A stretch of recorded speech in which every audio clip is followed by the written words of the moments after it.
ನಿನ್ನೆ ಸಂಪೂರ್ಣ ಭಾಷಣ ಓದಲಿಲ್ಲ ಗವರ್ನರ್. ಆ ಒಂದು ವಿಚಾರಕ್ಕೆ ಸಂಬಂಧಪಟ್ಟಂತೆ ಕಾಂಗ್ರೆಸ್ ನಾಯಕರು ಆಕ್ರೋಶವನ್ನ ವ್ಯಕ್ತಪಡಿಸ್ತಾ ಇದ್ದಾರೆ. ಗವರ್ನರ್ ವಿರುದ್ಧ ಖಂಡನ ನಿರ್ಣಯಕ್ಕೆ ತೀರ್ಮಾನವನ್ನ ಮಾಡಲಾಗಿರುವಂತದ್ದು. ಕಾಂಗ್ರೆಸ್ನಿಂದ ಗೋ ಬ್ಯಾಕ್ ಗವರ್ನರ್ ಸಮರವನ್ನ ಸಾರಲಾಗಿದೆ. ಯಾಕಂದ್ರೆ ಸರ್ಕಾರದ ಸಂಪುಟ ಕೈಗೊಂಡಿದ್ದಂತ ಒಂದು ಭಾಷಣವನ್ನ ಅವರು ಓದಬೇಕಾಗಿತ್ತು, ಓದಿಲ್ಲ ಅನ್ನುವಂಥದ್ದು ಕಾಂಗ್ರೆಸ್ ನಾಯಕರ ಆಡಳಿತ ಪಕ್ಷದ ಶಾಸಕರ ಅಸಮಾಧಾನ ಕಾರಣ ಆಗಿದೆ.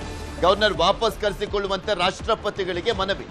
ರಾಷ್ಟ್ರಪತಿಗಳಿಗೆ ಖಂಡನ ನಿರ್ಣಯ ಕಳುಹಿಸಲಿಕ್ಕೆ ಸಿದ್ಧತೆ ಮಾಡಿಕೊಂಡಿದ್ದಾರೆ.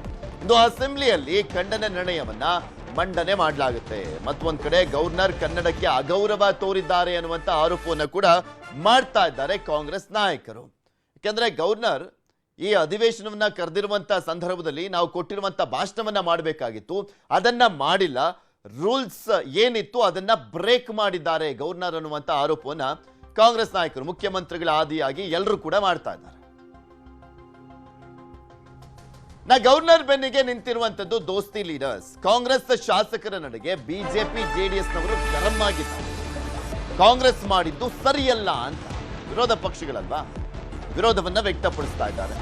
ಗೇರವ್ ಹಾಕಿದ ಕಾಂಗ್ರೆಸ್ ಶಾಸಕರ ಅಮಾನತಿಗೆ ಒತ್ತಡವನ್ನ ಹಾಕ್ತಾ ಇದ್ದಾರೆ. ಯಾರೆಲ್ಲ ಗೇರವ್ ಹಾಕಿದ್ರು ರಾಜ್ಯಪಾಲರಿಗೆ ಹೋಗುವಂತ ಸಂದರ್ಭದಲ್ಲೆಲ್ಲ ಅವ್ರನ್ನೆಲ್ಲರನ್ನೂ ಕೂಡ ಅಮಾನತು ಮಾಡಬೇಕು ಅನ್ನುವಂತ ಒತ್ತಡ. ದಲಿತ ರಾಜ್ಯಪಾಲರಿಗೆ ಅಪಮಾನ ಅಂತ ಇದೆ ದೋಸ್ತಿ. ನೋಡಿ, ಇಲ್ಲೂ ಕೂಡ ಕಟ್ಟಿದ್ರು ಹಣೆಗೆ ದಲಿತ ರಾಜ್ಯಪಾಲರು ಅಂತ. ಅದೊಂದು ಅಸ್ತ್ರವನ್ನ ಯೂಸ್ ಮಾಡ್ತಾ ಇದ್ದಾರೆ ಈಗ, ದಲಿತ ರಾಜ್ಯಪಾಲರು ಅಂತ. ನಿನ್ನೆಯೇ ಸ್ಪೀಕರ್ ಮೇಲೆ ದೋಸ್ತಿ ಶಾಸಕರ ಒತ್ತಡ. ಕಾಂಗ್ರೆಸ್ ಸದಸ್ಯರ ಅಮಾನತಿಗೆ ಇಂದು ಹೋರಾಟವನ್ನ ಮಾಡಲಾಗುತ್ತಂತೆ. ಶಿವರಾಜ್ ಸಿಂಗ್ ಚೌಹಾಣ್, ಎಚ್ ಡಿ ಕುಮಾರಸ್ವಾಮಿ ಸೂಚನೆ ಕೊಟ್ಟಿದ್ದಾರೆ. ಅವರವರ ಪಕ್ಷದ ಶಾಸಕರುಗಳಿಗೆ, ನಾಯಕರುಗಳಿಗೆ ಕಾಂಗ್ರೆಸ್ ನಾಯಕರ ಸಸ್ಪೆಂಡ್ಗೆ ಇಂದು ಆಗ್ರಹ. ಅಂದ್ರೆ ಕಾಂಗ್ರೆಸ್ ಶಾಸಕರ ಸಸ್ಪೆಂಡ್ಗೆ ಇವತ್ತು ಆಗ್ರಹಿಸ್ತಾ ಇದ್ದಾರೆ. ವಿಧಾನಮಂಡಲದಲ್ಲಿಂದು ದೊಡ್ಡ ಹೈಡ್ರಾಮವೇ ಕ್ರಿಯೇಟ್ ಆಗುವಂತ ಸಾಧ್ಯತೆ ಇದೆ. ಕೋಲಾಹಲ ನಡೆಯುವಂತ ಸಾಧ್ಯತೆಗಳು ಕಂಡು ಬರ್ತಾ ಇರುವಂತದ್ದು. ನಮ್ಗೆ ಗೊತ್ತಲ್ಲ, ಅಧಿವೇಶನ ಅಂದ್ರೆ ನೀರಲ್ಲಿ ಹೋಮ ಮಾಡ್ದಂಗೆ ಇವ್ರಿಗೆ. ಟಿಎಡಿಎಗೋಸ್ಕರ ಬಂದು ಗಲಾಟೆ ಗದ್ದಲ ಮಾಡಿ ಅಲ್ಲಿ ಮುಗಿಸ್ಬಿಡ್ತಾರೆ ಎಲ್ಲಾದ್ನೂ. ಇದ್ರ ಬಗ್ಗೆ ಇನ್ನಷ್ಟು ಮಾಹಿತಿಯನ್ನ ಕೊಡ್ತಾ ಹೋಗ್ತಾರೆ ನಮ್ಮ ಪ್ರತಿನಿಧಿ ಹೆಬ್ಬಾಕ ತಿಮ್ಮೇಗೌಡರು ನಮ್ಮ ಜೊತೆ ನೇರ ಸಂಪರ್ಕದಲ್ಲಿ ಜಾಯ್ನ್ ಆಗಿದ್ದಾರೆ. ತಿಮ್ಮೇಗೌಡ್ರೆ, ಅಧಿವೇಶನ, ವಿಶೇಷ ಅಧಿವೇಶನ ರಾಜ್ಯಪಾಲರ ಭಾಷಣದ ಮೊಟಕಿನ ಮುಖಾಂತರ ಮತ್ತೊಮ್ಮೆ ಅದೊಂಥರ ನೀರಲ್ಲಿ ಹೋಮ ಮಾಡ್ದಂತಾಗುತ್ತಾ ಅನ್ನುವಂತ ಪ್ರಶ್ನೆ ಕೂಡ ಇರುವಂತದ್ದು. ಏನೇನೆಲ್ಲ ಪ್ಲಾನ್ ಮಾಡ್ಕೊಂಡಿದ್ದಾರೆ, ಇವತ್ತು ಏನಾಗ್ಬೋದು?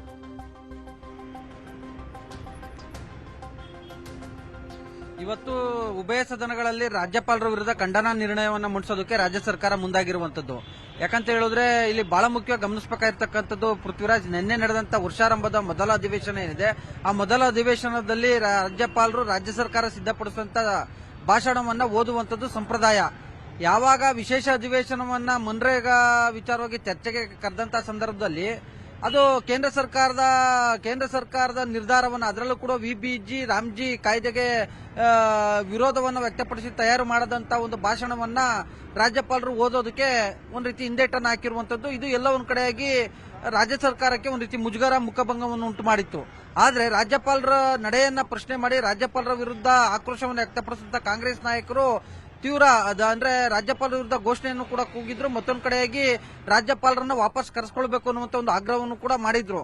ಸೊ ಹೀಗಾಗಿ ಒಂದು ಹೆಜ್ಜೆ ಮುಂದೆ ಹೋಗಿರ್ತಕ್ಕಂಥ ಕಾಂಗ್ರೆಸ್ ನಾಯಕರು ಇವತ್ತು ಉಭಯ ಸದನಗಳಲ್ಲಿ, ವಿಧಾನಸಭೆ ಮತ್ತು ವಿಧಾನ ಪರಿಷತ್ ಎರಡೂ ಸದನಗಳಲ್ಲೂ ಕೂಡ ರಾಜ್ಯಪಾಲರ ವಿರುದ್ಧ, ರಾಜ್ಯಪಾಲರ ನಡೆಯ ವಿರುದ್ಧ ಖಂಡನಾ ನಿರ್ಣಯವನ್ನು ಮಂಡಿಸೋದಕ್ಕೆ ವಿಧಾನಸಭೆಯಲ್ಲಿ ಕಾನೂನು ಸಚಿವ ಎಚ್ ಕೆ ಪಾಟೀಲ್ ಅವರು ಈ ಒಂದು ಖಂಡನಾ ನಿರ್ಣಯವನ್ನ ಮಂಡಿಸಿದ್ರೆ, ವಿಧಾನ ಪರಿಷತ್ನಲ್ಲಿ ಸಭಾನಾಯಕ NS ಬೋಸರಾಜ್ ಅವರು ಖಂಡನಾ ನಿರ್ಣಯವನ್ನ ಮಂಡಿಸ್ತಾರೆ.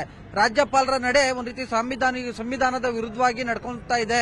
ಮತ್ತೊಂದು ಕಡೆಯಾಗಿ ರಾಜ್ಯ ಸರ್ಕಾರ ಸಿದ್ಧಪಡಿಸಿದಂತ ಒಂದು ಭಾಷಣವನ್ನ ಓದುವಂತದ್ದು ಸಂಪ್ರದಾಯ ಮತ್ತೆ ವಾಡಿಕೆ. ಸಂವಿಧಾನದ ಪ್ರಕಾರ ರಾಜ್ಯಪಾಲರ ಕರ್ತವ್ಯ. ರಾಜ್ಯಪಾಲರು ವೈಯಕ್ತಿಕವಾಗಿ ಭಾಷಣ ಮಾಡುವಂತಿಲ್ಲ. ರಾಜ್ಯ ಸರ್ಕಾರ ತಯಾರು ಮಾಡಿಕೊಟ್ಟಂತ ಭಾಷಣವನ್ನೇ ಓದಬೇಕು. ಆದ್ರೆ ರಾಜ್ಯಪಾಲರು ಇದಕ್ಕೆ ವಿರುದ್ಧವಾಗಿ ನಡ್ಕೊಂಡಿರುವಂತದ್ದು. ಮತ್ತೊಂದು ಕಡೆಗೆ ರಾಷ್ಟ್ರಗೀತೆಗೂ ಕೂಡ ಇವರು ಅಪಮಾನವನ್ನ ಮಾಡ್ಕೊಂಡಿದ್ದಾರೆ. ಇಂಥ ರಾಜ್ಯಪಾಲರು ಕರ್ನಾಟಕಕ್ಕೆ ಬೇಡ ಅಂತದೊಂದು ಸಂದೇಶವನ್ನ, ಅಂತದೊಂದು ಶಿಫಾರಸನ್ನ, ಅಂತದೊಂದು ಖಂಡನಾ ನಿರ್ಣಯವನ್ನ ರಾಷ್ಟ್ರಪತಿಗಳಿಗೆ ಕಳಿಸ್ಕೊಡೋದಕ್ಕೆ ಇವತ್ತು ಕಾಂಗ್ರೆಸ್ ಸರ್ಕಾರ ಮುಂದಾಗಿರ್ತಕ್ಕಂಥದ್ದು. ಇದಕ್ಕೆ ಪ್ರತ್ಯಸ್ಥ ಎಂಬಂತೆ ಬಿಜೆಪಿ ಮತ್ತೆ ಜೆಡಿಎಸ್ ನಾಯಕರು ಕೂಡ ಇದಕ್ಕೆ ಏನು ಈ ಒಂದು ಕಾಂಗ್ರೆಸ್ಗೆ ಕೌಂಟರ್ ಕೊಡೋದಕ್ಕೂ ಕೂಡ ಮುಂದಾಗಿರ್ತಕ್ಕಂಥದ್ದು, ಸದನದ ಒಳಗೆ ಮತ್ತೆ ಹೊರಗೆ. ಯಾಕಂತ ಹೇಳಿದ್ರೆ ನಿನ್ನೆ ರಾಜ್ಯಪಾಲರು ಭಾಷಣ ಅಂದ್ರೆ ಸದನಕ್ಕೆ ಹಾಜರಾಗಿ ವಾಪಸ್ ಹೋಗುವಂತ ಒಂದು ಸಂದರ್ಭದಲ್ಲಿ ರಾಜ್ಯಪಾಲರಿಗೆ ತಡೆಯೊಡ್ಡಿದ್ದು ಅಲ್ಲದೆ ರಾಜ್ಯಪಾಲರ ವಿರುದ್ಧ ಗೆರವು ಹಾಕುವಂತದ್ದು, ರಾಜ್ಯಪಾಲರ ವಿರುದ್ಧ ಘೋಷಣೆಯನ್ನ ಕೂಗದಂತ ಕಾಂಗ್ರೆಸ್ ನಾಯಕರನ್ನ ಅಮಾನತು ಮಾಡಬೇಕು ಅನ್ನುವಂತ ನಿಟ್ಟಲ್ಲಿ ಸದನದ ಬಾವಿಗಿಳಿದು ಇವತ್ತು ಧರಣಿಯನ್ನು ನಡೆಸುವಂತ ಒಂದು ಸಾಧ್ಯತೆಗಳಿದಾವೆ. ಯಾಕಂತ ಹೇಳಿದ್ರೆ ರಾಜ್ಯಪಾಲರ ಬೆನ್ನಿಗೆ ನಿಂತಿರ್ತಕ್ಕಂತ ವಿರೋಧ ಪಕ್ಷಗಳು ಅಂದ್ರೆ ಜೆಡಿಎಸ್ ಮತ್ತೆ ಬಿಜೆಪಿ ನಿನ್ನೆ ಈ ಒಂದು ವಿಚಾರವಾಗಿ ಏನು ಮೈತ್ರಿ ಪಕ್ಷದ ಶಾಸಕರ ಒಂದು ಸಭೆಯನ್ನು ಕೂಡ ನಡೆಸಿರ್ತಕ್ಕಂಥದ್ದು.